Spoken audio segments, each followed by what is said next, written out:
Assalamualaikum warahmatullahi wabarakatuh. Alhamdulillah, kita selalu mengucapkan kalimat yang selalu didengar oleh Sang Pencipta. Kalimat ini yang telah Dia turunkan dari atas langit sana dan Dia perintahkan kepada setiap orang yang beriman untuk diucapkan. Dan dengan memuji namanya dengan kalimat mulia ini, maka segala kebutuhan kita dipenuhi olehnya. Juga kita panjatkan salam hormat, salawat dan taslim kepada manusia yang telah diperintahkan oleh Allah untuk mengucapkan kepadanya. Dan ini dalam bentuk ibadah juga bagi orang-orang beriman. Dan juga dengan harapan yang sangat luar biasa sebagai seorang hamba yang fakir kepada Tuhannya, agar diberikan 10 kali tambahan karunia yang telah dijanjikan dengan mengucapkan 1 kali salam hormat ini. Juga sebagai balas jasa kepada manusia terbaik, yang manusia yang paling pantas untuk dicintai, dihormati dan juga ditunduki syariat yang dibawa olehnya, manusia yang paling penyayang dan pemimpin anak Adam baik di dunia maupun di akhirat nantinya. Maka sangat wajar kalau kita selalu mengucapkan salawat dan taslim kepada Nabi besar Muhammad sallallahu alaihi wasallam. Alhamdulillah, pada pertemuan yang sebelumnya teman-teman sekalian, kita sudah membahas panjang lebar dan lengkap dengan izin Allah perang Khaybar. Dan bagaimana kita lihat pasukan muslimin berhasil menembus benteng-benteng Khaybar setelah mengepungnya. Jumlah total hari Nabi SAW di sana kurang lebih 40 hari sekian. Dan untuk menembus sekian banyak benteng orang-orang Yahudi, dan akhirnya berhasil dimenangkan oleh Nabi SAW. Pelajaran yang sangat luar biasa yang harus kita ketahui teman-teman sekalian, walaupun janji Allah sudah dipastikan diberikan kepada orang-orang beriman, tetap kita nggak bisa lepas dari sebuah sistem namanya sunnatullah, sistem yang telah Allah terapkan. Janji Allah yang maha perkasa kepada Nabi-Nya Muhammad SAW akan menang menembus Khaybar bukan didapatkan dengan duduk manis di Madinah. Nabi SAW waktu balik dari perang atau kesepakatan Hudaybiyah dan akan menuju ke perang Khaybar, belum bisa saja duduk manis di Madinah. Allah sudah janjikan menang, nanti Khaybar akan mengalah dengan sendirinya. Itu tidak. Yang dicontohkan baginda Nabi SAW adalah beliau membentuk pasukan, lalu beliau menuju ke sana, dan suka dukanya sebagaimana sudah kita jelaskan pertemuan yang lalu, tangan Nabi SAW kena anak panah Yahudi, ada juga beberapa sahabat yang mati syahid. Suka duka, 11 hari pertama mengepung benteng pertama, ya, benteng Naim, juga tidak bisa tembus. Nanti setelah hari ke-11, hari ke-12 baru tembus benteng tersebut. Dan seterusnya, benteng-benteng yang lain juga seperti itu, yang akhirnya dimenangkan oleh Nabi SAW dan muslimin. Itu pun Nabi SAW dan para sahabat sempat akan diracuni juga oleh wanita Yahudi yang bernama Zainab. Dan sudah kita jelaskan pada pertemuan kita yang sebelumnya. Jadi ini ada suka dukanya teman-teman sekalian. Berarti memang dalam melalui lika-liku kehidupan kita ini, sebagai orang beriman kita harus tahu, janji Allah benar. Orang beriman akan diberikan kemenangan, akan diberikan harta, kekayaan, akan diberikan kebahagiaan, akan diberikan keberuntungan dan masuk ke surga nanti di hari kiamat. Tapi butuh upaya. Allah SWT tidak ingin kita bermalas-malasan, Allah ingin kita berusaha. Makanya Umar bin Khattab radhiyallahu anhu pernah menemui beberapa orang di hari Jumat, selepas Jumat duduk di masjid, enggak bergerak. Kata Umar, kenapa kalian di sini? Mereka bilang, kami menunggu karunia-Nya Allah. Kata Umar bin Khattab sambil memarahi mereka, kalian betul-betul ya sudah jauh dari ajaran agama kalian. Kalian sudah tahu, kalian memanggil Tuhan, ya Allah berikan aku rezeki, sementara kalian tidak ikhtiar, tidak berbuat. Dan kalian sudah tahu bahwasanya Allah tidak akan pernah mencatatkan langit akan menghujankan emas atau perak. Artinya disuruh bergerak. Kalau kita teman-teman sekalian cukup dengan beriman, sudahlah saya beriman. Lalu sholat, ya sudah ucapin saja saya sholat saja, sudah selesai masuk surga. Maka itu berarti mudah sekali. Tapi Allah suruh kita ke masjid, disebutkan fadilahnya, melangkah, ada wudunya, ada wajibnya, ada sunnahnya, ada suka dukanya, gitu kan? Maka kalau antum, misal seseorang di antara kita bertanya, Ustaz saya sudah beriman, saya coba istiqomah, masuk dalam pengajian-pengajian, coba menerapkan sunnah-sunnah Nabi, kenapa masih ada cobaan hidup? Ya memang harus itu dilalui. Dan kalau tidak ada suka dukanya, lalu apa yang akan antum kenang nanti di dunia ini? Dengan adanya suka duka, adanya sakit, adanya gangguan orang, adanya sukses, ya, adanya kalah, adanya menang, adanya sehat, adanya sakit. Kita punya kenangan dalam kehidupan dunia. Kalau tidak, maka tidak ada sesuatu yang bisa diceritakan. Kalau polos-polos saja tidak ada sesuatu yang bisa dilalui. Maka tetap kita berpegang pada firman Allah Subhanahu wa taala dalam surah Maryam. Renungi baik-baik ayat ini. Allah Subhanahu wa taala berfirman, A'udzubillahi minasyaitonirrajim. Rabbus samawati wal ardi wa ma bainahuma fa'budhu wastabir li'ibadati. Hal ta'lamu lahu samia? Allah itu adalah pencipta, pemilik, penguasa semua langit dan bumi dan apapun ada di antara keduanya. Maka sembahlah dia, hanya tunduk, patuh, nikmati, kerjakan apa yang diperintahkan dan dihalalkan dan jauhi apa yang dilarang dan bersabar dalam masalah itu. Laluin dengan suka dukanya. Sabar, laluin. Maka kalian tentu tidak akan pernah mendapatkan Tuhan selain dia. Jadi sangat jelas sekali bagaimana prosesi-prosesi kehidupan akan kita lalui. Dan itu yang dilalui oleh Nabi SAW. Ini pelajaran penting teman-teman sekalian. Karena kejadian Khaybar ini kejadian yang sangat besar. Janji pasti menang. Tapi Nabi SAW melalui suka dukanya. Begitu pula kaum muslimin banyak yang mengkhayal. Oh kita akan bisa mengembalikan Palestina. Kita akan menang, kita akan begini. Tapi mereka tidak ada upaya sama sekali. Tidak ada pendalaman ilmu agama, tidak ada upaya untuk berdoa kepada Allah, tidak ada upaya untuk mengatur sebuah strategi ke sana, enggak ada. Lalu kemudian mengkhayal Palestina akan kembali. Ya, itu enggak mungkin itu, mustahil, gitu kan. Begitu pula orang-orang yang banyak menjadi dai kemudian mereka berharap oh agama bisa tersebar tanpa harus bisa mengajar, enggak perlu mengajar, enggak perlu susun materi. Udahlah, ini Islam terimalah benar, enggak bisa. Pasti akan ada proses-proses. Susun materi, sampaikan, ada orang yang terima, ada orang yang menolak, ada suka dukanya. Sebagaimana Nabi SAW lalui itu. Sekarang kita masuk teman-teman sekalian ke kejadian-kejadian setelah pembebasan Khaybar. Pada saat Nabi SAW tiba di Madinah, setelah membebaskan Khaybar dan sudah takluk di tangan muslimin, maka Nabi SAW terus saja melanjutkan mengirim pasukan-pasukan, walaupun beliau tidak pimpin secara langsung, dikenal dengan Sariyah. Dan Sariyah sudah pernah saya jelaskan, khilaf di antara ahli ulama, ahli sejarah, ada yang mengatakan 100 orang ke bawah, atau 3 sampai 100 orang dikatakan Sariyah, atau sampai 300 orang. Ini khilaf di antara mereka dan jumlahnya, tapi maksimal jumlah 300 orang dikatakan Sariyah. Artinya ini brigade-brigade atau pasukan-pasukan kecil yang Nabi SAW sering utus untuk menjalankan misi-misinya. Nah, ini salah satu strategi perang Nabi SAW. Beliau tidak selamanya bentuk pasukan besar, tapi ada orang-orang yang terampil lalu kemudian diutus untuk menyerang musuh-musuh. Kalau mereka sudah berhasil dengan 20 orang, 30 orang, ya sudah, untuk apa kirim pasukan besar. Dan sering kali nanti kita akan lihat bagaimana keberhasilan dicapai oleh pasukan-pasukan kecil ini. Nabi SAW kirim 28 orang, 40 orang, 50 orang, maksimal 300 orang. Tapi kebanyakan mereka berhasil mengalahkan suku-suku yang jumlahnya ribuan, lalu untuk apa kirim pasukan besar? Mereka sudah takluk, seperti itulah. Dan saya sudah jelaskan juga teman-teman sekalian pada pertemuan sebelumnya bagaimana perang Khaybar sebenarnya penyebab utamanya adalah karena Nabi SAW sedang menghukum semua yang datang ikut partisipasi di perang Ahzab.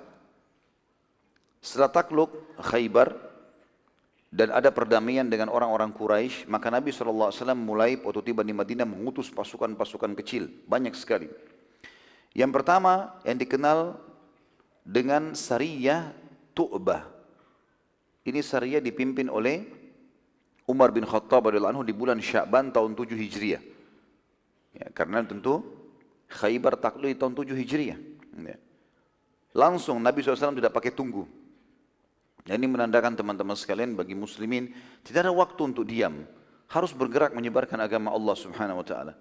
Nabi SAW terus langsung bergerak dan Sariyah dipimpin oleh Umar bin Khattab. Tujuannya adalah menyerang suku Hawazim. Karena Hawazim sempat ikut ya, di dalam perang Ahzab. Dan Hawazim suku yang sangat besar. Jumlahnya saja, jumlah personil perangnya mereka itu sama orang-orang sukunya. Satu suku itu 30.000 orang. Jadi jumlah yang sangat besar. Kalau tidak salah malah 30.000 itu personil perangnya saja. Sisanya masih banyak wanita dan anak-anak. Dan kita akan lihat nanti setelah pembebasan kota Mekah, Nabi SAW menyerang suku Hawazim secara khusus. Waktu itu Umar bin Khattab datang dan pada saat Umar bin Khattab mendekati suku Hawazim di sekitar Mekah atau melewati Mekah sedikit mendekati kota Taif, ternyata suku Hawazim melarikan diri karena tahu kalau Umar bin Khattab datang. Namun saya secara pribadi belum menemukan jumlah berapa pasukan jumlahnya pasukan Umar bin Khattab ini. Yang jelas mereka tiba di pemukiman suku Hawazim dan mereka sudah pada bubar semuanya. Lalu Umar tinggal beberapa hari, lalu Umar bin Khattab pun balik ke Madinah karena sudah dianggap tugasnya selesai. Di tengah jalan, waktu pulang ke Madinah, Umar bin Khattab dan pasukannya melewati suku Khuthum. Suku ini teman-teman sekalian, Suku Khuthum ini salah satu suku juga yang ikut di perang Ahzab, tapi pasukannya kecil, tidak besar gitu.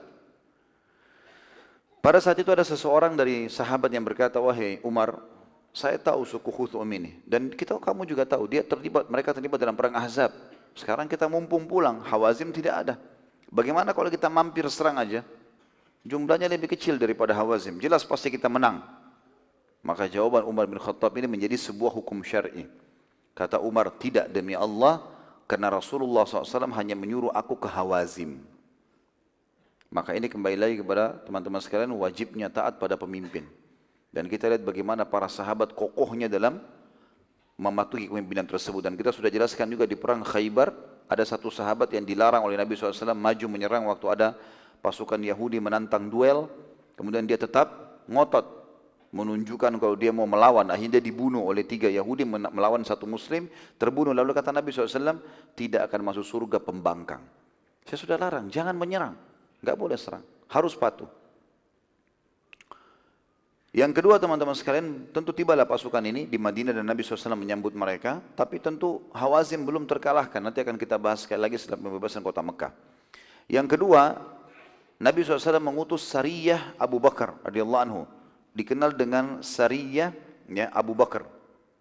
Dan kita lihat di sini teman-teman sekalian, Nabi SAW mengutus sahabat-sahabat intinya. Jadi bukan berarti sudah menjadi sahabat Nabi lalu tidak ditugaskan. Ini mertua Nabi dua-duanya, yang pada saat itu umurnya juga sudah mendekati umur Nabi SAW. Karena Abu Bakar sama Nabi SAW beda 2 tahun. Begitu juga dengan Umar, gitu kan? Jadi orang yang sudah berumur.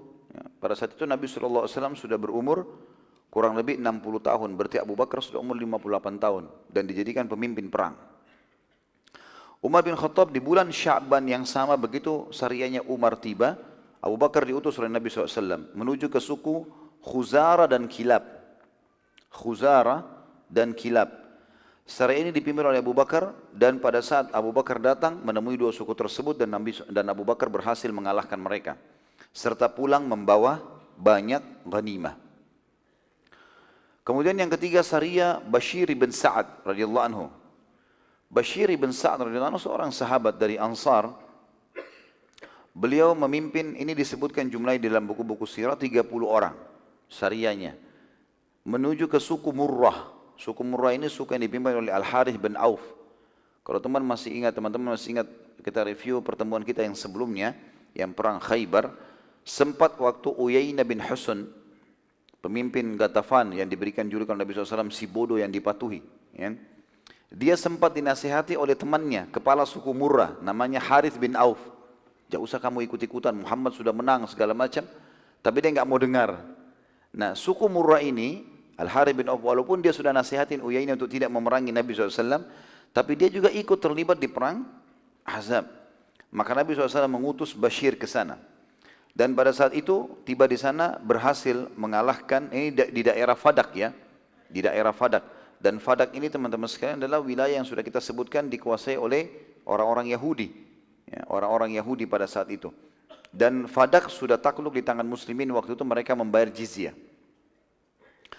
Ternyata waktu itu suku Murrah sudah mendengar tentang kedatangan Bashir dan teman-temannya, dan diketahui jumlah mereka hanya 30 orang, maka terjadilah penyerangan tiba-tiba kepada 30 sahabat ini.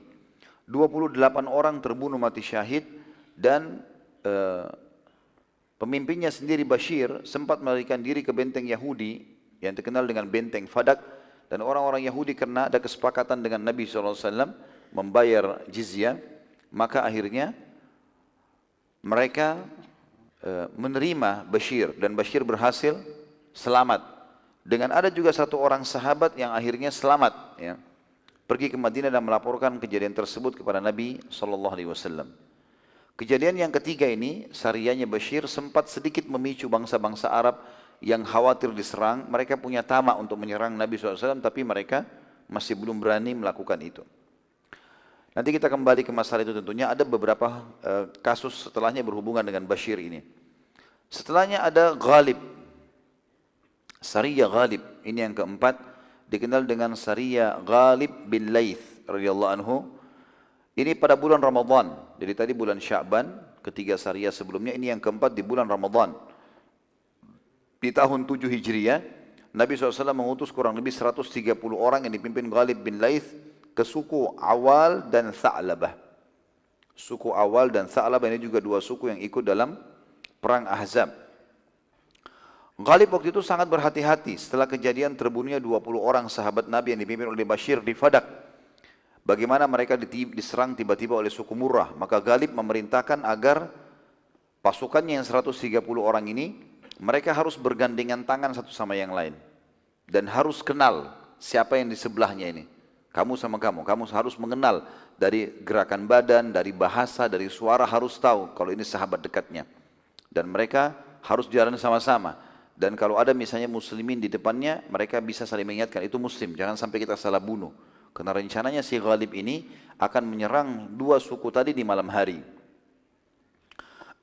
Pada saat itu, Ghalib bercerita radhiyallahu anhu dalam kisah ini, dia bilang, pada malam itu aku mencoba mengintai dari sebuah tempat yang agak tinggi, bukit, di dekat pemukiman suku atau musuh tadi yang akan diserang, suku yang akan dimusuh, atau suku yang akan diserang, atau musuh yang akan diserang. Dan ternyata aku menemukan mereka memang sedang mempersiapkan untuk menyerang Madinah. Besoknya ini rencananya mereka akan menyerang Madinah dan pasukannya sudah siap semuanya. Dan aku terus saja mengintai mereka tanpa aku sadar aku sedang berada di sebuah bukit yang cukup tinggi. Dan itu adalah berdempetan dengan rumah salah satu penduduk suku tadi atau suku Awal. Pada saat itu aku sempat mendengarkan pembicaraan dari dalam rumah itu. Suami istri berbicara, kata si suaminya pada istrinya, sungguh semalam aku tidak melihat bayangan itu di bukit itu. Jadi rumahnya kelihatan dari jendela, bukit itu kayak ada bayangan hitam. Dia bilang, saya semalam tidak lihat bayangan itu. Ghalib berkata, aku pun berusaha untuk tidak bergerak, khawatir ketahuan sementara kami akan menyerang malam itu. Maka si pemilik rumah itu berkata pada istrinya, ambillah busur dan anak panahku, aku ingin memastikan apakah itu manusia atau bukan. Lalu kata Ghalib, orang itu pun memanah ke arahku. Karena jarak yang tidak terlalu jauh, dan orang yang mahir memanah ini walaupun malam hari dia tahu sasarannya kena atau tidak, maka dia mengarahkan panah tersebut, kata Ghalib, itu kena ke lenganku dan sempat menyobek lengan kananku. Tapi aku berusaha untuk tidak bergerak walaupun darah terus menetes. Ya, sakit sekali karena mereka membuat anak-anak panah itu dibuatnya dari bahan-bahan yang sangat tajam, ya kadang-kadang ujungnya ditaruh racun dan seterusnya. Maka karena orang itu masih penasaran, dia berkata pada istrinya, demi Allah aku yakin panahkanku tidak meleset. Tapi biar aku pastikan lagi. Lalu dia memanahkan lagi satu anak panahnya dan kata Ghalib, kena pas di sebelah lukaku tadi. Maka menambah sobekan tersebut. Tapi aku berusaha untuk tidak bergerak. Ya. Dan dengan izin Allah, aku betul-betul dimudahkan oleh Allah untuk tidak merasakan sakitnya. Orang itu lalu berkata pada istrinya, demi Allah, kalau itu sesuatu yang bergerak, itu adalah sesuatu yang bernyawa, maka tidak akan mungkin dia bisa hidup. Anak panah tadi itu sudah mematikan pasti. Tapi ini tidak bergerak sama sekali. Maka gara-gara itu kedua suami istri tidur malam itu, lalu Ghalib pun kembali ke pasukannya lalu menyerang pada malam itu dan alhamdulillah berhasil. Ya, berhasil. Pada saat sudah berhasil teman-teman sekalian, maka Ghalib mengumpulkan pasukannya karena jumlah cuma 130 orang. Suku ini awal ini sangat besar, ribuan orang. Maka Ghalib mengatakan, ingat, kalau ada yang lari jangan dikejar.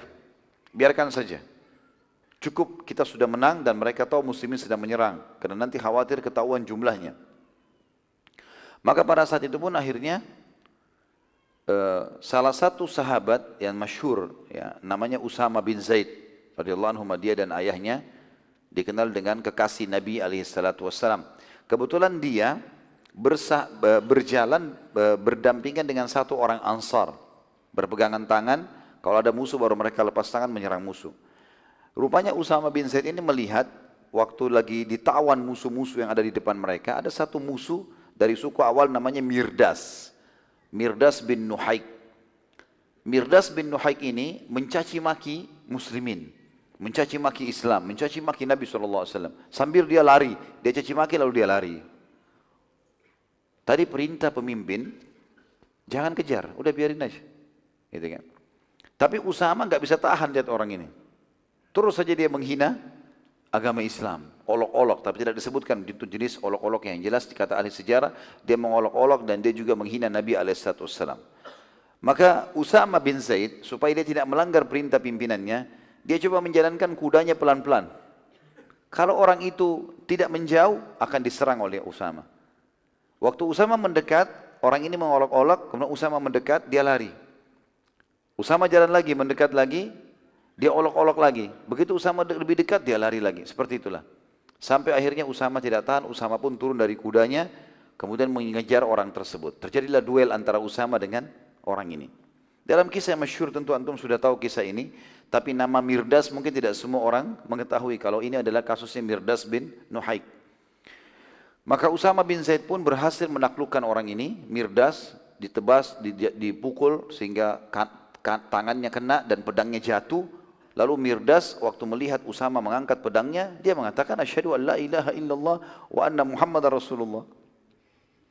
Usama yang angkat pedangnya bingung, ini orang ditebas nggak nih? Tadi dia, kata Usama, sebelum dia ucapkan syahadat, dia berusaha menyerang saya. Kalau saya tidak berhasil membunuh dia sudah bunuh saya. Tapi Usama bimbang, beberapa detik, orang ini syahadat, dia juga diam. Setelah syahadat dia diam, tidak tahu harus ambil keputusan apa. Sahabatnya juga, Usama yang orang Ansar tidak tahu harus buat apa. Maka Usama ambil kesimpulan, bunuh saja. Ditebas sama Usama. Matilah orang itu. Karena orang ini padahal sudah bilang, asyhadu an la ilaha illallah wa anna Muhammad Rasulullah. Syahadat dia. Maka temannya Usama dari Ansar bilang, wahai Usama, kenapa kau bunuh dia? Bukankah dia sudah syahadat? Kata Usama, demi Allah dari tadi dia mencaci maki Allah, mencaci Islam, mencaci maki Islam, mencaci maki Nabi SAW. Dan kemudian saya serang dia, dia melawan. Kalau saya tidak membunuh, dia sudah membunuh saya nih. Gitu kan? Maka dia mengucapkan itu hanya takut lihat pedang saya saja. Kata orang ini, orang Ansar ini, sungguh saya tidak tahu permasalahanmu ini. Harus dilaporkan kepada Ghalib, pimpinannya. Mereka kata kepada Ghalib radhiyallahu anhu, wahai Ghalib, kejadiannya seperti ini. Kata si Ansar, Usama ini bunuh satu orang, Mirdas namanya sempat syahadat. Bagaimana? Kata Ghalib, hai Usama, bagaimana kau bisa lakukan? Wahai Ghalib, dia jelas-jelas caci maki Islam, caci maki Nabi SAW. Lalu saya dekatin dan saya serang, dia melawan. Kalau saya tidak membunuhnya, mungkin dia sudah membunuhku. Maka dia ucapkan itu karena takut saja sama pedang. Ghalib karena bingung, sudahlah kalau gitu. Ya, kita tidak ambil keputusan, tunggu di Madinah. Pulanglah pasukan ini membawa kemenangan pada saat itu sampai bertemu dengan Nabi SAW. Lalu Ghalib menceritakan, ya Rasulullah ada kejadian begini. Bagaimana keputusannya ini? Ya, kan? Karena kalau Muslim bunuh Muslim ini ada hukumannya. Tidak boleh sembarangan gitu kan? Ada hukuman. Urusan kita teman-teman menghakimi secara zahir. Masalah dia munafik, dia bohong, dia pura-pura, itu urusan dia sama Allah. Dia syahadat berarti hukumnya kita tahu ini Muslim, gitu kan? Maka di sini kata Nabi SAW panggil Usama, dipanggil Usama, hai Usama, kenapa kamu? Ada apa nih? Ceritanya kenapa? Dia bilang ya Rasulullah, ada orang namanya Mirdas tadi, dia berusaha untuk mencaci maki Islam, mencaci maki Anda. Dan dia waktu saya dekatin, saya serang, dia melawan. Dan kalau bukan saya memukulnya, maka dia sudah memukulku, dia sudah membunuhku. Pada saat pedangnya jatuh dan dia tahu pedangku sudah aku angkat, ya Rasulullah akan menebas lehernya, dia mengatakan asyhadu an la ilaha illallah wa anna Muhammad Rasulullah. Lalu kenapa kau bunuh? Dia bilang ya Rasulullah, jelas-jelas dia mengucapkan karena takut lihat pedang saya. Kata Nabi SAW pada saat itu, apakah engkau telah membelah dadahnya sehingga engkau tahu bahwasanya ia jujur dan takut dari pedang? Usama masih menjawab mengatakan, wahai utusan Allah, ia benar-benar terlihat mengucapkan saat pedang sedang aku angkat ke arahnya, bukan syahadat sebelumnya. Waktu pedangnya jatuh, pedang sudah aku angkat dan semua orang duel pasti tahu masalah itu. Ini kalau musuhnya sudah jatuh pedangnya, maka kesempatan dia membunuhnya. Baru dia syahadat. Lalu Nabi SAW mengucapkan kalimat yang membuat Usama menyesal seumur hidup. Dan ini pelajaran buat kita semua teman-teman. Kata Nabi SAW, wahai Usama, engkau menghindar kemana dari kalimat la ilaha illallah pada hari kiamat? Wahai Usama, engkau menghindar kemana dari kalimat la ilaha illallah pada hari kiamat? Terus saja Nabi SAW, wahai Usama, engkau menghindar dari kalimat la ilaha illallah, bagaimana caranya kau menghindar dari hari kiamat hukumannya? Orang ucapkan la ilaha illallah lalu kamu bunuh, bagaimana kau bisa selamat? Kata Usama, terus saja Nabi SAW mengulangi kalimat tersebut sampai aku berharap pada hari itu aku baru masuk Islam sehingga semua dosaku dimaafkan. Semenjak kejadian tersebut teman-teman sekalian, Usama bin Zaid, tentu Usama tidak dihukum oleh Nabi SAW karena beliau tidak tahu hukumnya gitu kan. Tapi Usama mengatakan, mulai hari itu aku tidak pernah ikut dalam peperangan apapun menghadapi Muslim. Termasuk Usama bin Zaid radhiyallahu anhu ini, dia dan ayahnya sahabat, sempat menghidup sampai di zaman Ali bin Abi Thalib radhiyallahu anhu, jadi khalifah. Dan waktu terjadi perang Jamal, perang Siffin, perang antara Ali dengan Aisyah radhiyallahu anhu ajma'in, dengan Muawiyah radhiyallahu anhu ajma'in ini, satu-satunya sahabat yang tidak ikut, di antara sahabat yang tidak ikut, bukan satunya, di antara sahabat yang tidak ikut adalah Usama bin Zaid. Waktu ditanya, kenapa anda tidak ikut? Kata dia, sungguh aku tahu kalau Ali dalam keadaan benar, tapi aku tidak akan mengangkat lagi pedang terhadap Muslim setelah kejadian Mirdas. Sudah tidak ada lagi, susah. Mirdas aja kemungkinan masih pura-pura ucapin syahadat. Bagaimana kalau Muslim sama Muslim? Sama-sama takbir, sini angkat pisau, sana angkat pisau. Ini bahaya sekali. Makanya kata Nabi SAW, idal taqal muslimani bisayfihima fal qatil maqtul finnar, dalam hadis riwayat Muslim. Kalau dua orang Muslim bertemu, dua-duanya bawa pedang, dua-duanya yang membunuh dan dibunuh, dua-duanya masuk neraka. Kata para sahabat, ya Rasulullah, hadal qatil fama balul maqtul. Orang yang membunuh sudah jelas ya Rasulullah, wajar masuk neraka. Bagaimana dengan nasibnya orang yang dibunuh? Kata Nabi SAW, fa innahu kana harisan ala qatli sahibihi. Karena dia sebenarnya memang juga mau membunuh rivalnya. Kalau bukan terlanjur dia dibunuh, dia akan membunuh. Maka karena itu dua-duanya akan masuk dalam api neraka. Lalu bagaimana Ustaz kalau kita menghadapi seorang Muslim? Baik, kita tidak usah layani pertengkaran. Selama dia Muslim, jangan layani. Biarin dia bertengkar sama tembok. Teriak-teriak, kau pengecut. Ya sudah, tidak apa-apa. Biarin aja. Tidak usah layani. Karena kalimat syahadatnya ini punya nilai.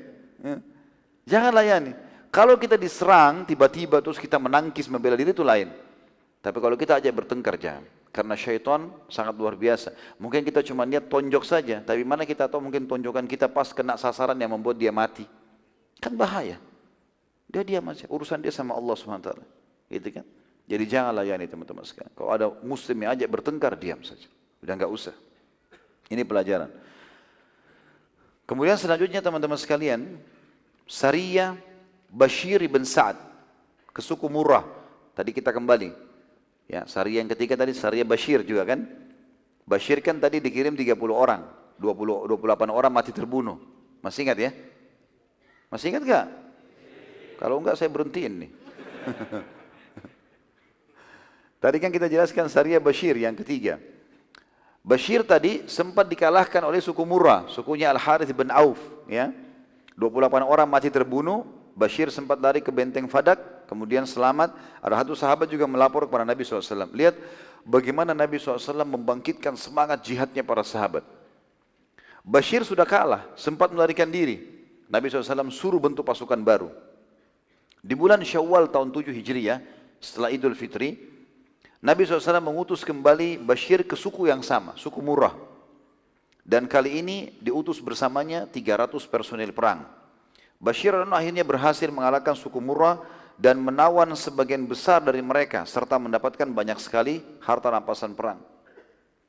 Termasuk yang sempat lari adalah kepala suku Murrah, Al-Harith bin Auf.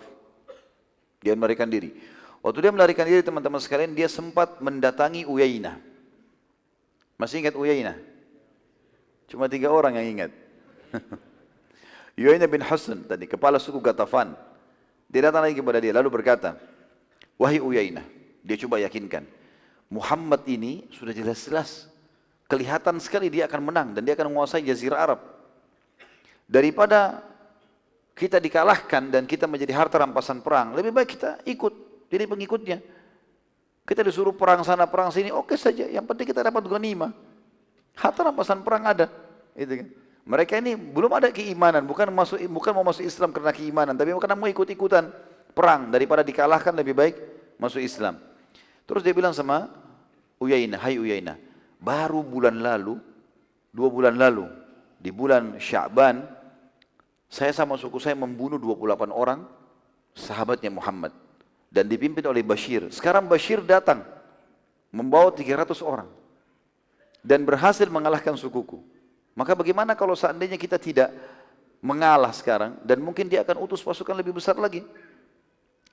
Terus saja Al-Harith dari suku Murrah ini bin Auf meyakinkan Uyainah bin Hasan sampai Uyainah mengatakan, baiklah, apa saranmu? Kata dia, kita masuk Islam saja. Kita menuju ke Madinah masuk Islam. Waktu keduanya lagi menuju ke Madinah mau masuk Islam, dan ini dua-duanya sukunya besar. Di tengah jalan mereka bertemu juga dengan satu lagi kepala suku yang lain namanya Farrah bin Hubairah. Farrah bin Hubairah ini lagi mau menuju pergi umrah. Ketemu dengan dua-dua. Ini bertiga orang bersahabat, tiga-tiganya kepala suku yang berbeda. Farrah bertanya kepada keduanya, kepada Al-Harith dan juga Uyainah, mau kemana kalian? Kata mereka, kami mau ke Madinah, masuk Islam, menjadi pengikut Muhammad. Farrah berkata, sabar dulu.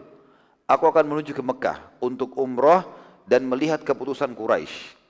Bila Quraisy bersiap-siap memerangi Madinah, maka tunggu sampai siapa yang menang. Yang menang kita dukung. Kita jadi pengikutnya. Karena mereka tujuannya bukan untuk masuk ikut akidah, cuma untuk mencari keamanan saja. Bila Muhammad yang menang, maka jadilah pengikutnya. Tapi bila Quraisy yang menang, untuk apa kalian jadi pengikutnya Muhammad? Toh juga kalah. Maka gara-gara pertimbangan ini dari Farrah, keduanya batalkan masuk Islam. Ini. Uyainah dan Al-Harith mengatakan pendapat yang baik. Kita tunggu saja nanti. Mereka tunggulah. Si Farrah pergi ke Mekah. Memang dia mau umrah, tapi umrah jahiliyah ini ya. Farrah pada saat tiba di Mekah dan selesai umrahnya, maka dia sempat bertanya kepada tokoh-tokoh Quraisy. Orang-orang Quraisy tahu dia ini kepala suku juga. Apa keputusan kalian tentang kesepakatan dengan Muhammad? Kata Quraisy, sungguh kami hanya berdamai sesaat saja dengan Muhammad agar kami bisa mengatur strategi menghabisi Muhammad dan para pengikutnya. Maka si Farrah mulai bimbang. Ini jangan sampai Quraisy ini bohong saja dengan kesepakatan Hudaybiyah. Terungkap lebih jauh lagi, ternyata pada saat itu kebetulan ada kepala suku Bakr. Kalau teman-teman masih ingat suku Bakr, waktu terjadi kesepakatan Hudaybiyah, sempat di antara poin kesepakatan, suku Arab manapun yang mau jadi sekutunya Muslimin silahkan, yang mau jadi sekutunya Quraisy silahkan. Suku Bakr sempat menjadi sekutunya Quraisy. Dan lawannya suku Bakr selalu mereka berperang namanya suku Khuza'ah. Ini jadi sekutunya Muslimin. Dan nanti kita akan lihat, belum sampai 10 tahun tentunya, baru 3-4 tahun berjalan kesepakatan Hudaybiyah, itu sudah terjadi pembatalan karena ada pengkhianatan. Kepala suku Bakr, Bakr ini sekutunya Quraisy. Khuza'ah sekutunya Muslimin. Nama kepala suku Bakr Naufal bin Muawiyah Ad-Daili. Naufal bin Muawiyah Ad-Daili. Dia waktu itu, teman-teman sekalian, kebetulan lagi ada di Mekah dan dilihat oleh Farrah ini. Dia bilang kepada Quraisy, ayolah kita perangi suku Khuza'ah. Terus saja dia memotivasi agar Quraisy mau memerangi suku Khuza'ah. Walaupun Quraisy masih belum menanggapi. Akhirnya Farrah mengambil kesimpulan. Kayaknya Quraisy ini hanya berbohong, dusta saja dan mengatur tipu daya dalam kesepakatan Hudaybiyah. Maka ia pun pulang lalu dia sampaikan kepada Uyainah dan Harith tentang cerita Mekah. Gara-gara ini Uyainah dan Harith akhirnya menunda keislaman mereka. Di sini tentu teman-teman sekalian sebuah pelajaran, subhanallah. Keinginan masuk Islam kedua orang tersebut hanya karena takut, dan ini bisa terjadi. Jadi ada orang masuk Islam teman-teman karena takut dengan muslimin. Ya, takut karena keamanan mereka misalnya. Ada orang masuk Islam mungkin karena ekonomi. Susah hidupnya, dibantu oleh muslimin. Ada orang masuk Islam karena pernikahan, karena suka sama orang muslim, lalu menikah. Ada orang mungkin masuk Islam hanya suka pakaiannya umat Islam. Ya, ada orang begitu, gitu kan? Beberapa wanita di Eropa dan di Amerika masuk Islam teman-teman sekalian karena lihat terkagum lihat wanita pakai jilbab, dan setelah dia pakai dia merasa aman, masuk Islam gara-gara itu. Ada orang masuk Islam mungkin karena kagum melihat figur, jabatan, apa saja. Dan ini semua teman-teman boleh dalam Islam, bukan tidak boleh. Makanya orang-orang yang baru masuk Islam dinamakan mu'allafati qulubihim. Orang-orang yang hatinya masih bisa pindah agama. Apa hukumnya dalam Islam kita terima semua. Ada orang masuk Islam karena pernikahan, karena ekonomi, karena terpaksa, karena takut, semua dihukumi Islam, Muslim. Selama dia syahadat. Masalah dia bohong, hal gaib urusannya Allah. Kalau nanti terungkap ternyata dia berkhianat segala macam, ada hukumannya sendiri. Tapi kita menghukumi orang secara zahirnya. Tentu setelah itu teman-teman sekalian, banyak sekali syariah yang diutus oleh Nabi SAW dan semua rata-rata berhasil. Tapi tidak semuanya disebutkan oleh para ahli sejarah. Yang saya dapatkan dari beberapa rujukan hanya dikatakan cukup banyak sari yang ditulis atau diutus oleh Nabi SAW kecil-kecil kepada suku-suku juga yang jumlahnya tidak banyak dan semuanya berhasil. Tapi kejadian yang paling memukau dan harus diungkap ya, sehingga umat Islam tahu di tahun 7 Hijriah adalah Umrah Qadha. Umrah Qadha. Qadha artinya ganti. Kita review kembali. Waktu kesepakatan Hudaybiyah, Muslimin waktu itu niatnya mau apa teman-teman? Umrah, ya. Mereka kan pakai baju ihram, bawa hadyu, ya, bawa hewan kurban kan gitu. Tapi ditahan oleh Quraisy. Apa di antara butir yang ditulis oleh Quraisy? Di antara butir kesepakatan adalah mereka tidak boleh umrah tahun itu, boleh umrah kapan? Tahun depan. Nah, kesepakatan Hudaybiyah terjadi tahun 6 Hijriah. Ini sudah tahun 7 Hijriah, berarti sudah tepat waktu di mana mereka boleh umrah lagi. Maka ada judul di sini teman-teman sekalian yang saya tulis khusus namanya Umrah Qadha. Dan itu terjadi di tahun 7 Hijriah, tepatnya di bulan Syawal. Setelah lewat setahun dan tepatnya memang Hudaybiyah terjadi bulan Syawal tahun 6 Hijriah, maka muslimin sesuai kesepakatan sudah boleh masuk Mekah dan mereka punya hak masuk selama 3 hari. Maka keluarlah Nabi SAW bersama seluruh yang ikut di Hudaybiyah tahun lalu kecuali yang telah mati syahid di Khaybar atau yang wafat sebelum tiba masa itu. Juga terdapat 600 orang baru yang tidak hadir di Hudaybiyah tahun lalu, tapi mereka ingin ikut bersama Nabi SAW umrah. Nabi buka, silakan yang mau ikut. Kurang lebih berarti jumlahnya 2000 orang ya, yang ikut bersama Nabi SAW. Nabi SAW memerintahkan seluruh sahabat pakai senjata lengkap. Kali ini bukan seperti umrah yang sebelumnya. Umrah sebelumnya cuma pakai baju ihram. Tidak ada baju besi, tidak ada perisai, tidak ada tombak, tidak ada topi besi, tidak ada semua. Sekarang tidak, bawa semuanya. Harus dibawa semuanya. Nabi SAW waktu itu menyuruh membawa. Abu Bakar radhiyallahu anhu sempat bertanya kepada Nabi SAW mengatakan, wahai utusan Allah, bukankah kesepakatan antara kita sama Quraisy masuk Mekah tanpa senjata dan tanpa perang? Nabi SAW mengatakan benar. Dan ini hanya saja berjaga-jaga atas pengkhianatan. Seluruh senjata akan kita letakkan di luar wilayah haram. Kita tidak akan masuk ke wilayah haram bawa senjata, tapi di luar haram kita taruh. Dan ini teman-teman sekalian mesti menjadi pelajaran setiap muslim. Muslim harus cerdas dan jeli, tidak boleh ditipu. Mereka harus bersiap siaga. Nabi SAW mengatakan al-mu'minu qisul fatin. Orang mukmin itu cerdas dan jeli. Tidak mungkin kita begitu saja mempercayai musuh dan tetap harus berjaga-jaga dan berhati-hati. Ini pelajaran dari kehidupan Nabi SAW. Walaupun kita tidak melanggar kesepakatan. Saat muslimin tiba dan akan memasuki wilayah haram, Quraisy melihat muslimin bersenjata. Maka mereka bertanya kepada Nabi SAW, wahai Muhammad, bukankah kesepakatan antara kita masuk Mekah tanpa senjata dan perang? Lalu kenapa kau bawa senjata? Kata Nabi SAW, kami tetap dalam kesepakatan. Semua senjata akan kami letakkan di luar wilayah haram. Enggak ada yang masuk wilayah haram. Dan pada saat itu, Nabi SAW menunjukkan kepada Quraisy semuanya diletakkan di luar. Tetapi senjata ini diatur sedemikian rupa oleh Nabi SAW yang luar biasa. Setiap kuda ditaruh di atasnya tombak, pedang, perisai, baju besi yang seorang mujahid, seorang sahabat bisa langsung pakai, langsung naik, langsung perang. Jadi bukan cuma ditaruh begitu saja ditumpukin, ditaruh rapi. Sedemikian rupa. Dan yang jaga itu 200 orang sahabat. Semuanya pakai baju perang lengkap. Gitu kan. Supaya kalau terjadi pengkhianatan di Mekah nanti, ini kan 2000 orang yang masuk. Berarti 1800 orang masuk, 200 jaga senjata. Ini kalau dibunuh masal di Mekah jadi masalah. 200 orang ini harus siap untuk membawa senjata masuk ke dalam. Pada saat itu pun Quraisy waktu melihat Nabi SAW tidak membawa senjata dan semua ditaruh di luar wilayah haram. Dan juga di sekitar di situ Quraisy meletakkan pasukannya. Menjaga juga yang 200 orang itu. Betul nggak senjata nggak dibawa? Gitu kan. Dan ternyata mereka betul-betul tidak membawa itu.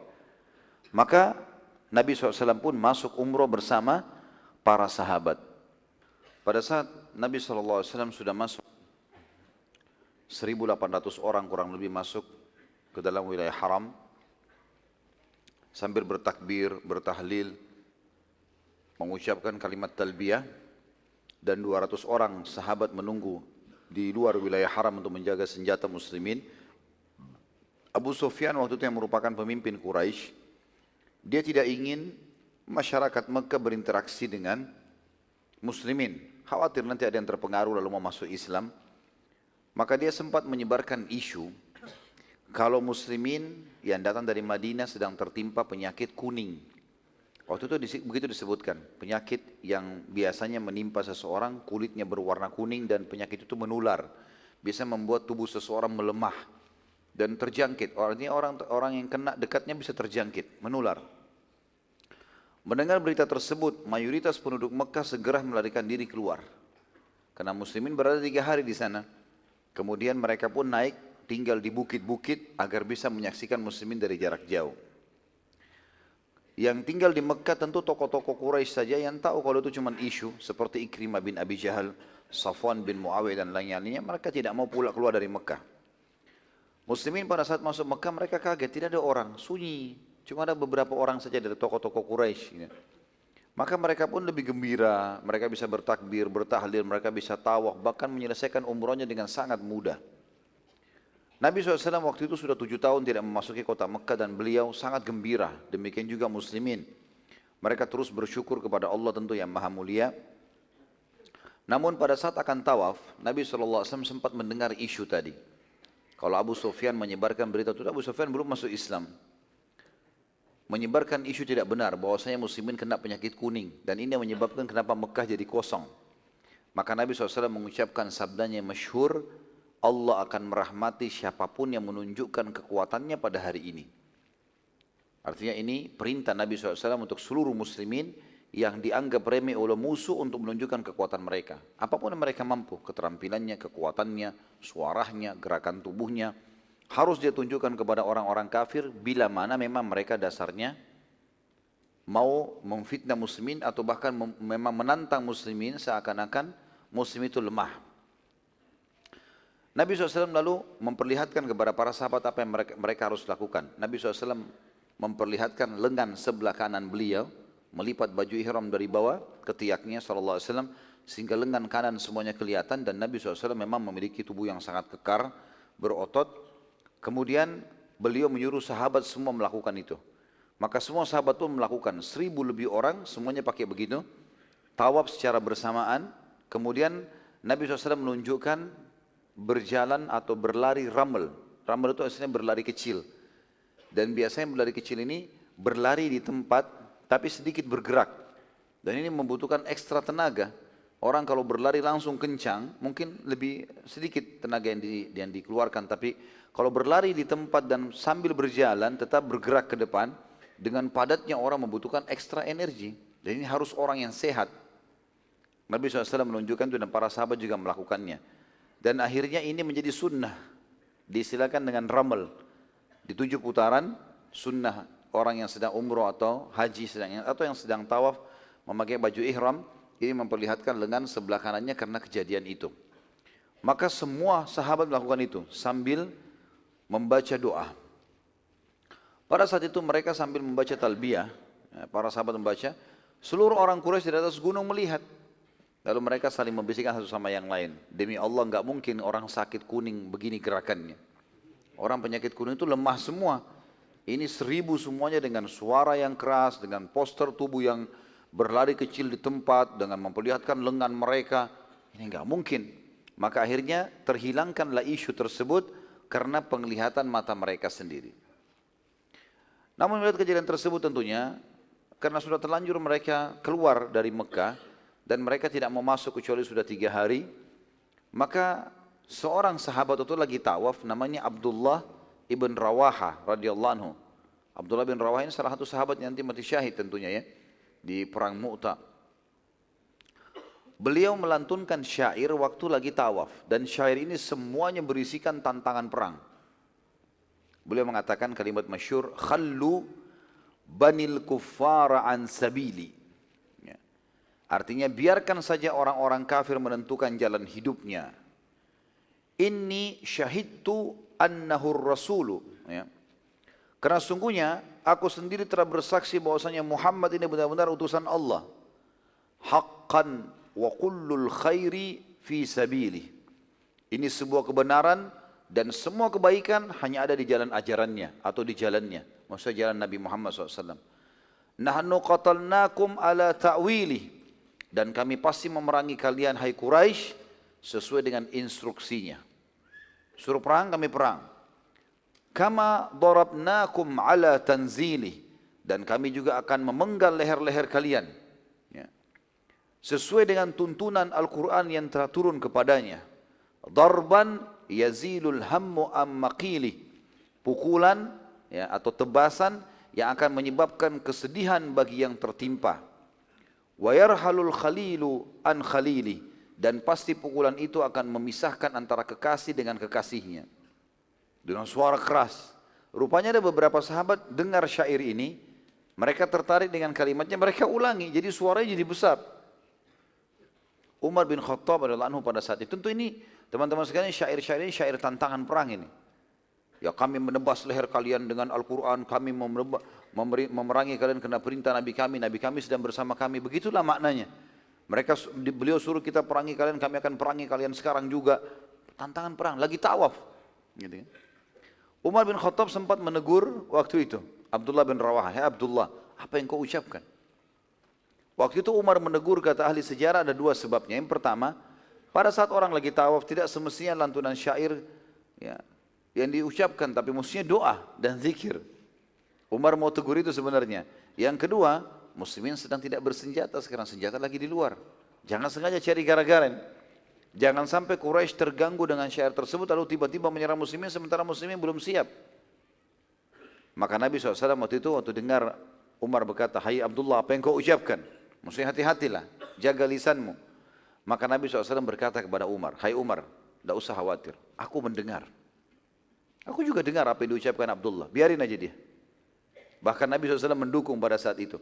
Lalu Nabi SAW menghadap ke Abdullah, belum beliau lagi di depan dan Abdullah di belakangnya, lalu berkata, "Wahai Abdullah, ucapkan kalimat yang lebih baik. Bacalah, La ilaha illallah wahda. Tidak ada Tuhan yang berhak disembah dan Dia Maha Esa. Sadaqa wa'da, Dia membenarkan janji-janjinya. Wa nasara abdah, dan Dia telah menolong dan memenangkan hambanya Nabi Muhammad SAW. Wa a'azza jundah, dan Dia memuliakan tentara-tentara yang membela di jalannya. Wa hazamal ahzab wahda, dan yang telah mengalahkan pasukan Ahzab sendirian." Tentu kalimat terakhir wa hazamal ahzab wahda ini menyakiti sekali bagi Quraisy, karena yang paling besar jumlah pasukan di perang Ahzab adalah Quraisy, dan betul-betul mereka dihantam oleh angin pada saat mereka terbubarkan pada malam itu. Dan sudah kita jelaskan pada saat kita jelaskan perang Khandaq atau perang Ahzab. Lalu Abdullah pun melakukan itu dan semua sahabat mengikuti, akhirnya menjadi sunnah yang diturun-temurunkan dari Nabi alaihissalatu wassalam. Artinya orang kalau lagi tawaf membaca zikir tadi. Nabi SAW selesai tawaf, beliau pun menyembelih domba, dan ini juga sunnah yang banyak muslimin belum kerjakan di dalam umroh. Karena ini bukan haji, umroh. Dan banyak jemaah kita pada saat umroh mereka tidak menyembelih di Mekah. Padahal sebenarnya sunnah Nabi SAW ini yang mestinya dikerjakan walaupun sekali dari sekian banyak umroh yang kita kerjakan. Dan dia hukumnya wajib, ini sunnah kalau umroh tentunya, boleh dikerjakan boleh tidak. Dan dia menjadi wajib bagi haji yang tamattu dan qiran. Dan haji ada tiga macam, ada haji ifrad, haji saja tanpa ada umroh, ini tidak ada kurbannya. Ada haji ya, tamattu, umroh dulu baru haji. Dan ada haji qiran, haji dulu baru umroh. Jadi umrohnya dikerjakan setelah haji namanya qiran. Tapi dua-duanya tamattu dan qiran ini ada kurbannya. Nabi SAW lalu pada saat selesai berkurban, beliau menyembelih di sana, lalu beliau mengirim kepada Quraisy yang memegang kunci Ka'bah agar membukakan pintu Ka'bah untuk beliau. Dan memang selain muslimin, teman-teman sekalian, Ka'bah dulu selalu dibuka pintunya. Dan Ka'bah memiliki dua pintu, tempat masuk dan tempat keluar. Jadi orang lula lalang masuk keluar. Semua orang boleh masuk. Quraisy pun membukakan buat mereka. Tapi waktu muslimin masuk mereka menguncinya, tidak boleh buka. Nabi SAW kirim, minta kepada pemegang kunci untuk membukanya. Tapi mereka menolak. Mereka mengatakan ini tidak dalam kesepakatan. Nabi SAW pada saat melihat kekakuan Quraisy dalam hal tersebut, maka beliau melakukan satu perbuatan yang menyakiti hati mereka akhirnya. Beliau mengatakan pada Bilal, kalau begitu hai Bilal, Ka'bah tidak dibuka, naiklah ke atas Ka'bah. Dan azanlah. Karena sekarang waktu sholat sudah tiba. Waktu itu kebetulan tiba waktu sholat, tapi tidak disebutkan waktu sholatnya apa. Maka Bilal pun akhirnya naik dan azan di atas Ka'bah. Dan dua kali Bilal azan di atas Ka'bah, di Umrah Qada'in dan juga nanti pembebasan kota Mekah. Waktu melihat kejadian tersebut dengan suara keras Bilal muazzin, dan mereka tahu, orang Quraisy tahu siapa Bilal. Bilal ini mantan budaknya mereka dulu di Mekah. Orang yang dianggap kelas nomor 2 lah gitu kan. Maka Quraisy pun terpukul, tapi mereka tidak bisa buat apa-apa. Karena kalau mereka mengganggu, ini jelas-jelas mereka dalam perdamaian. Ikrimah bin Abi Jahal, ya, anaknya Abu Jahal yang nanti juga akan masuk Islam insyaAllah, sungguh sangat baik. Ya. Dia berkata, sungguh sangat beruntung Abu Hakam. Abu Hakam maksudnya ayahnya sendiri, Abu Jahal. Karena tidak melihat budak ini azan di atas Ka'bah. Jadi ini tentu kesombongan dari mereka. Bagaimana mereka menganggap mustahil ada kulit hitam naik di atas Ka'bah atau mengurus Ka'bah. Itu dalam Islam sudah tidak ada ini. Tidak ada rasisme lagi, tidak ada kesukuan lagi. Semuanya orang yang mulia di sisi Allah adalah orang yang paling bertakwa, orang yang paling patuh. Pada saat muslimin akan meninggalkan Mekah, setelah 3 hari teman-teman sekalian, mereka menyembah Allah yang Maha Perkasa. Nabi SAW ingin menambah beberapa hari lagi karena masih rindu, ingin ibadah, nyaman di Mekah.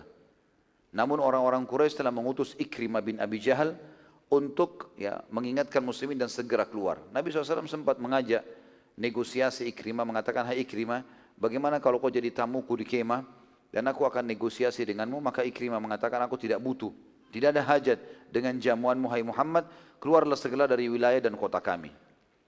Salah satu pimpinan Ansar Madinah, Sa'ad ibn Ubadah radhiyallahu anhu, marah dengan statement Ikrimah.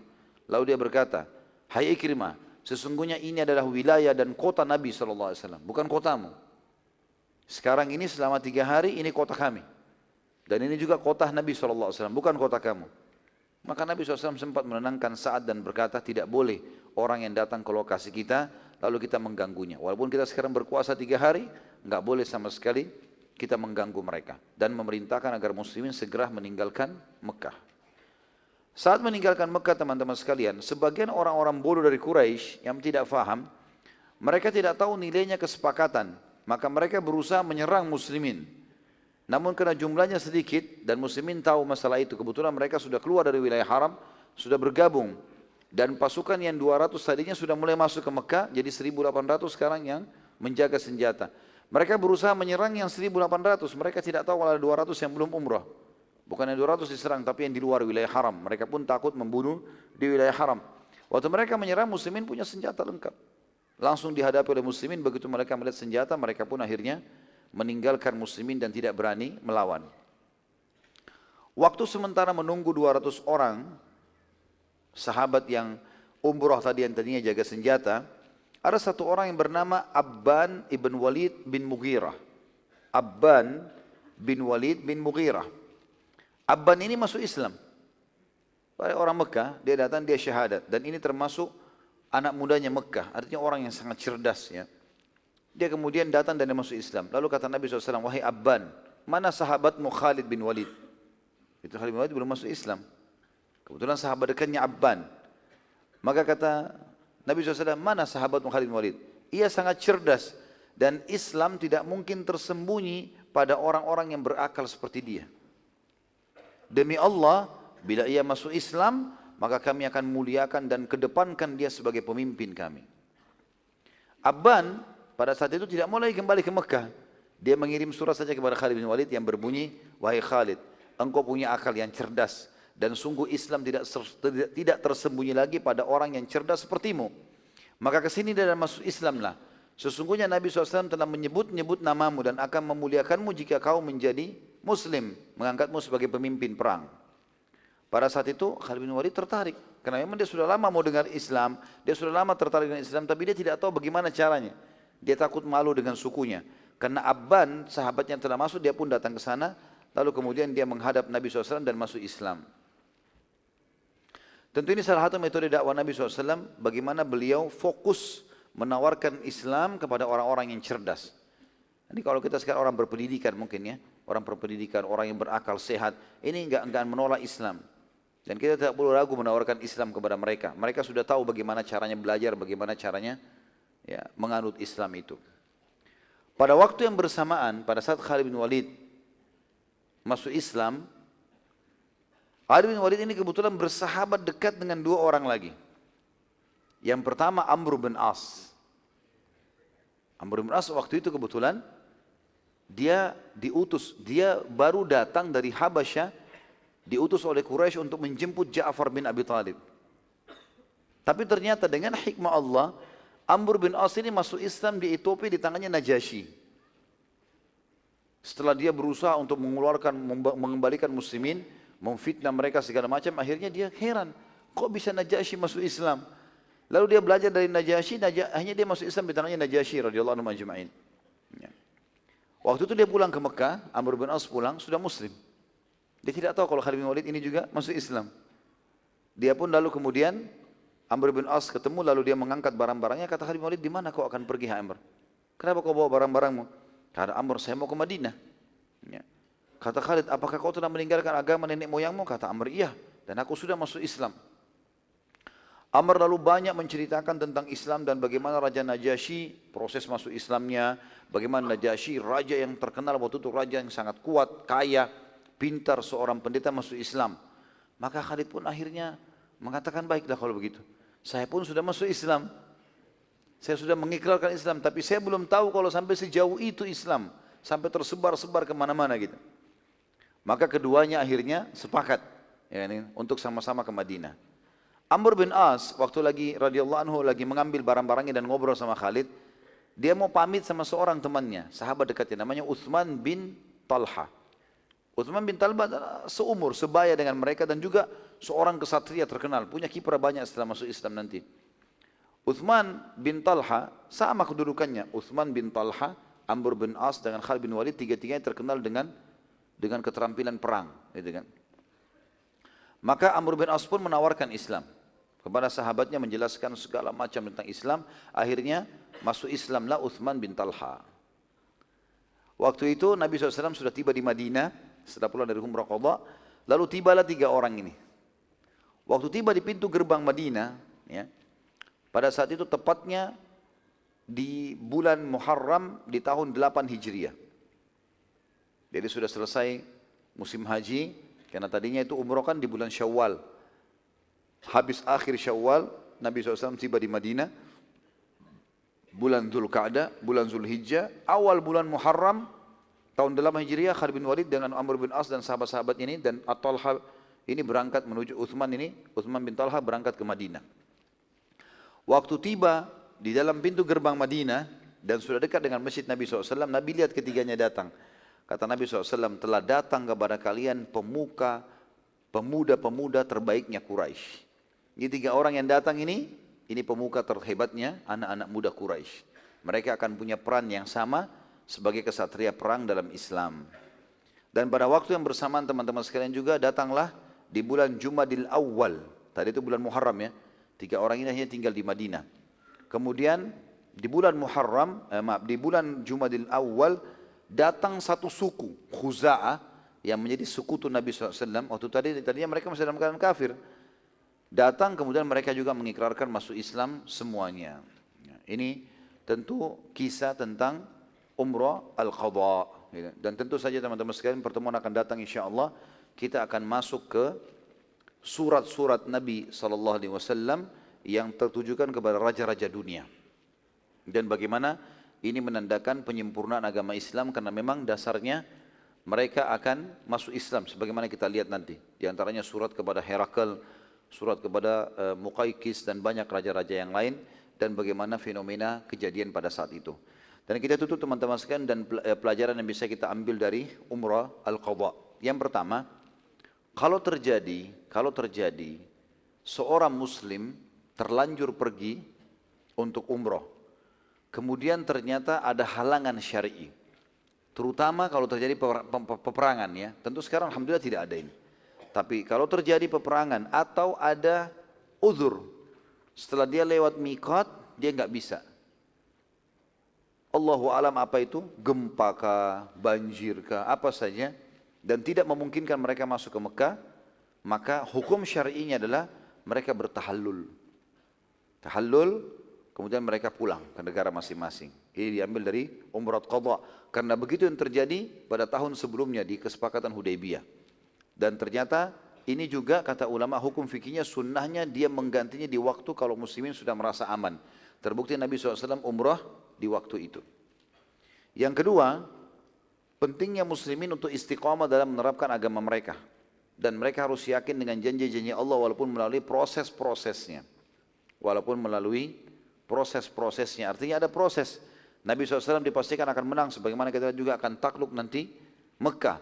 Tetapi Nabi SAW melalui prosesnya, dan nikmati proses itu. Nikmati proses teman-teman sekalian, kita proses dalam istiqamah ini adalah butuh kesabaran, butuh ada proses, maka tetap istiqamah saja.